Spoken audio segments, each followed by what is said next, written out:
کہ سیاستدان اگر ٹوٹل ملا کے سینٹ، چاروں صوبائی اسمبلیاں جب وہ ہوں، قومی اسمبلی ملا کے کتنے 1300 بندے ہو جائیں گے.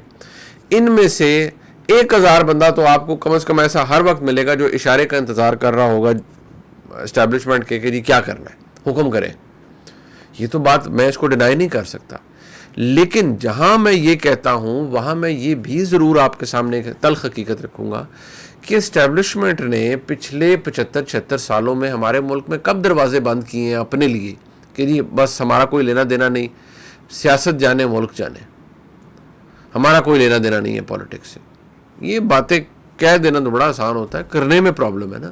تو کرتا تو کوئی بھی نہیں ہے. ہمارے ملک میں اسٹیبلشمنٹ کا کردار تھا، ہے اور رہے گا. میری زندگی میں تو مجھے کم از کم یہ جتنی بھی میری زندگی ہے مجھے تو لگتا ہے کہ یہ کبھی ختم نہیں ہوگا.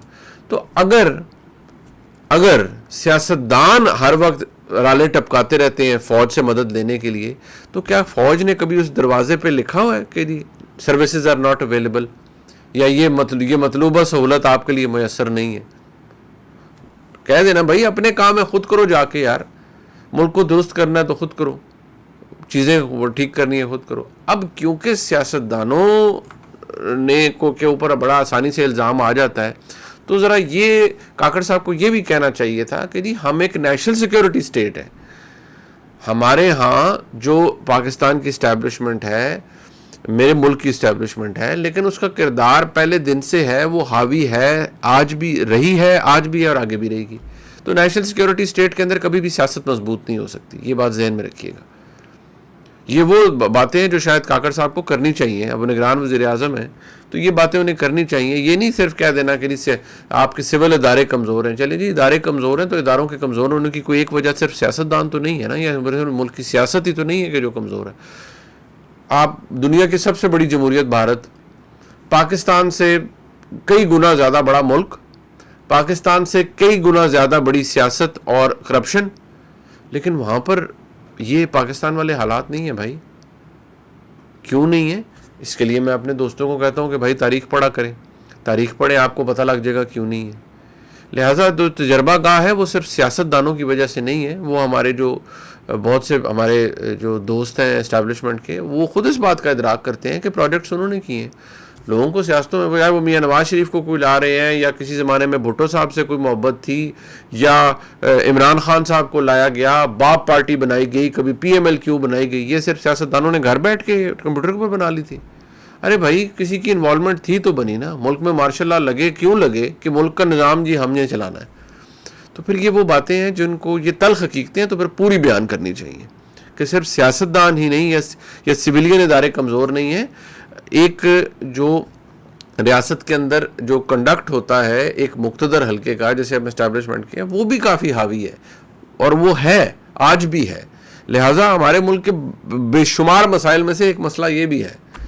میں کہہ دیتا ہوں کنڈی لگا دیں، بند کر دیں کہ بھائی جاؤ یار بھاگو، ہمارا کیا کام ہے سیاست کا، جاؤ خود ہی الائنسز بناؤ، ملک چلاؤ. ملک کو اگر لے ڈوبو گے تو خود ہی لوگ تم لوگوں کو باہر نکال دیں گے اقتدار سے. اس ملک کے عوام خود ہی آپ کو باہر نکال دیں گے. لیکن ایسا نہیں ہے، بدقسمتی سے ایسا نہیں ہے. جو گراؤنڈ ریالٹی ہے پھر میں آپ کے سامنے بتا دیتا ہوں، اور پھر کئی لوگوں کو اچھی لگتی ہے، کئی لوگوں کو بری لگتی ہے، لیکن ایسا ہے. آگے ذرا چلتے ہیں. وہ جو بگٹی صاحب ہیں، سرفراز بگٹی صاحب نگران وزیر داخلہ، انہوں نے مہر بخاری صاحبہ کے پروگرام کے اندر کہہ دیا، وہ میں ان کو جتنا میں ان کے بیان کو دیکھ پایا، وہ کوئی ایسا بیان نہیں تھا جس سے ایک مسلم لیگ نون بڑی سیکھ پا ہو گئی کہ یہ ہو گیا وہ ہو گیا. دیکھیے اگر اصولی بات کی جائے تو میاں نواز شریف واپس آ رہے ہیں. اگر عدالت انہیں پیش ہونے تک کے لیے کوئی ایک موقع، حفاظتی ضمانت ٹائپ کوئی چیز دے دیتی ہے، تو قانونی طور پر ان کے پاس ہوگا اختیار کہ فلانی تاریخ تک مجھے دے دیں، میں 21 کو لینڈ کر رہا ہوں، مجھے 22 تاریخ تک دے دیں جی، میں عدالت کے سامنے سرنڈر کروں گا. ٹھیک ہے، اگر دے دیں گے تو ریاست گرفتار نہیں کرے گی. لیکن بغیر کسی عدالتی ریلیف کے ان کو گرفتار نہ کیا جانا، وہ تو قانون کی خلاف ورزی ہوگی. بے شک میاں نواز شریف صاحب آئیں، وہ کیا کہتے ہیں، پتہ نہیں کون سا مثال، فقید المثال ان کا استقبال ہو، لاکھوں لوگ آ جائیں، بالکل آ جائیں. لیکن میں تو ایک قانونی بات ہے نا، وہ کسی کو بری نہیں لگنی چاہیے کہ اگر ان کے پاس عدالتی ریلیف نہیں ہوگا تو پھر وہ عدالت سے ایبسکانڈ کر رہے ہیں، ان کو گرفتاری ایک نارمل سا عمل ہوگا. لیکن اگر ان کو مل جائے گا عدالتی ریلیف تو پھر انٹیریئر منسٹری کو کیا کسی کو بھی پرابلم نہیں ہوگا. وہ آئیں، مینار پاکستان جائیں، ریلی نکالیں، لوگوں میں جائیں، کوئی ایشو نہیں. اگلے دن عدالت میں وہ پیش ہو جائیں. تو وہ مجھے لگتا ہے وہ اوور ریئیکشن ایک آ گیا پی ایم ایل این کی طرف سے سب کچھ. ہاں یہ بات میں ضرور کہوں گا ہمارے پی ایم ایل این کے دوستوں کے لیے کہ ان کو اب احساس ہوا ہے کہ میاں نواز شریف صاحب نے جو تقریر کی وہ ایک بے وقت تقریر تھی اور وہ ایک بے موقع تقریر تھی. بے شک وہ اصولوں کے اوپر بالکل ٹھیک بات تھی، لیکن ان کی جماعت ایک ارینجمنٹ کے تحت میاں نواز شریف صاحب ملک سے باہر تشریف لے گئے تھے. اب اگر وہ آ رہے ہیں تو ظاہری بات ہے ان کی اس وقت ایک اسٹیبلشمنٹ کے ساتھ ان کی قربت ہے اور وہ ایک ایسی سہولت کا سہارا لیتے ہوئے آ رہے ہیں. تو یہ بات ان کو بھی ریئلائز کرنی چاہیے کہ پھر بھائی یہ احتساب شاب کی باتیں. بہت سے لوگ ہمارے، میں کل دیکھ رہا تھا، بہت سے ہمارے صحافی جو کہ اچھے تگڑے لوگ ہیں اور اصولی بات کرتے ہیں، وہ کہتے ہیں جی اینکر حضرات جی تجزیے کرتے ہوئے مشورے دے رہے ہیں کہ فوج کے احتساب کی ہے، بھائی ان کی جنرل باجوہ کی اور جنرل فیض حمید کی احتساب کی باتیں نہ کریں. دیکھیے بصد احترام یہ باتیں آپ تب کیجئے جب آپ کی پالیسی یکساں ہو. یا تو آپ کہتے جی کہ ٹھیک ہے ہم نے جنرل باجوہ صاحب کو ایکسٹینشن نہیں دینی، یا تو آپ کہتے جی ہم نے کوئی رابطہ نہیں ہے ہمارا اسٹیبلشمنٹ سے، ہم اپنی سیاسی قوت پر واپس آ رہے ہیں. تو پھر ٹھیک ہے 100 دفعہ احتساب کی باتیں کریں. جب ایکسٹینشنیں بھی دینی ہیں، لائن میں کھڑے ہو کے حاضر بھی ہونا ہے، پھر سہولتیں بھی لینی ہیں، پھر سب کچھ کرنا ہے. یہ میں صرف پی ایم ایل این کی میں سب کی بات کر رہا ہوں. پھر چھوڑیں یار، پھر اصول کہاں رہ گئے. پھر میری آپ کی بات ہے سچی، مطلب سیدھی سی بات ہے، جب آپ نے کسی سے فیور لینی ہو، سب کچھ کرنا ہو، تو پھر آپ ہر چیز وہ نہیں کر سکتے ہاں جی یہ میری مرضی کے مطابق ہو، یہ میری مرضی. ایسا کچھ بھی نہیں ہوگا. لہٰذا یہ صورتحال ہے جی. اب جو اس وقت معاملہ یہ ایک تو وہ خواہ پی ایم ایل این اس پہ ہوگی. ہاں جو چیز آپ کو لیے بہت ضروری ہے آپ کو بتانی وہ یہ ہے، میں نے آپ کو کچھ دن پہلے بتایا تھا کہ یہ جیسے ہی آپ کا اکتوبر نومبر یہ مہینے، میں نے آپ کو کہا تھا کہ بڑے بڑے عجیب کام ہوں گے کہ لوگوں کو بڑے بڑے لوگ نیب اور ان چکروں میں آئیں گے. اس میں پی ایم ایل این کے لوگوں کے نام بھی ہیں، اس میں پیپلز پارٹی کے لوگوں کے نام بھی ہیں، پی ٹی آئی کے لوگوں کے نام بھی ہیں. یہ کسی وقت بھی کوئی چیز دوبارہ ری ایکٹیویٹ ہو کے بہت جلد ہو سکتی ہے اور اس سے بہت لوگ حیران ہوں گے. لہٰذا یہ چیزیں ذہن میں رکھیں کہ بڑے بڑے لوگ دوبارہ شاید جیلوں میں جائیں یا کچھ ہو.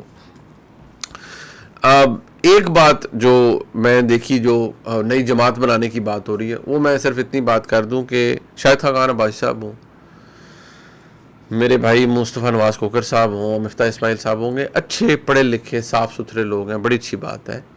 لیکن ان کو بھی پتہ ہے کہ ہمارے ملک کے زمینی حقائق یہ ہیں کہ آپ جو مرضی کر لیں، جب تک آپ وہ کہتے ہیں جی تیسری جماعت کی بڑی ضرورت ہے جی، آئی پی پی بن گئی، خٹک صاحب نے بنا دی، یعنی استحکام پاکستان پارٹی بن گئی. یہ تمام پارٹیاں وہ ہیں جو کسی نہ کسی سٹیج پہ جو بن گئی ہیں، یہ اسٹیبلشمنٹ سے مدد چاہیں گی اقتدار میں آنے کے لیے. یہ میرے سے لکھ کے لے لیں آپ بات، کسی کو اچھی لگے بری لگے، یہ تمام جماعتیں اسٹیبلشمنٹ کو، خود کو اسٹیبلشمنٹ کے رائٹ سائڈ پہ کھڑا کرنا چاہیں گی اور کہیں گی کہ بھی جی ہم پہ بھی نظر کرم ہو، ہمارے ساتھ بھی ذرا گفتگو اچھی کی جائے اور ہمارے ساتھ بھی معاملات بہتر کیے جائیں. مفتاح اسماعیل صاحب نے، خاقان عباسی صاحب نے، شاہد خاقان عباسی صاحب نے یا کھوکھر صاحب نے اگر جماعت بنانی ہے بڑی اچھی بات ہے، لیکن اقتدار کا حصول وایا گیٹ نمبر 4 بدقسمتی سے چلیں، مکمل طور پر نہیں لیکن ان کی سپورٹ کے بغیر نہیں ہو سکتا. یہ بات تو لکھ کے لے لیں. یہ مجھے نہیں لگتا، کیونکہ نئی جماعت اچھا جی آ گئی، سب کچھ آ گیا، ہو گیا، بہت اچھے ہو گئے، تو ان میں سے کتنے لوگ ایسے ہیں جو کہ اپنے زور بازو پر الیکٹیبل بن جائیں گے؟ کم لوگ ہوں گے نا، بہت زیادہ لوگ تو نہیں ہوں گے. اچھے لوگ، پڑھے لکھے لوگ، میں یہ نہیں کہہ رہا، لیکن مجھے لگتا ہے کہ بڑا مشکل ہوگا. شاید ان کو میری بات بہت ناگوار گزرے کہ نہیں یار آپ کیسے کہہ رہے ہیں کہ ہم اسٹیبلشمنٹ کی مرضی کے بغیر نہیں آ سکتے یا ان کی مدد کے بغیر نہیں آ سکتے، ہم آ کے دکھائیں گے آپ کو. 100 دفعہ ہیں جی، میں I would like myself to be corrected, لیکن اگر میں ملک کی سیاست کو کچھ جان پایا ہوں، کچھ دیکھ پایا ہوں، تو اس میں مجھے یہی لگتا ہے کہ یہ بڑا مشکل ہوگا. بہرحال جی یہ آج کا پہلا ولاگ تھا. انشاءاللہ رات کو آپ سے پھر ملاقات ہوگی. آج کی جو عام خبریں ہیں، آنے والے دن کے اندر جو کچھ ہونے جا رہا ہے، اس پہ بھی آپ سے بات ہوگی. بہت شکریہ.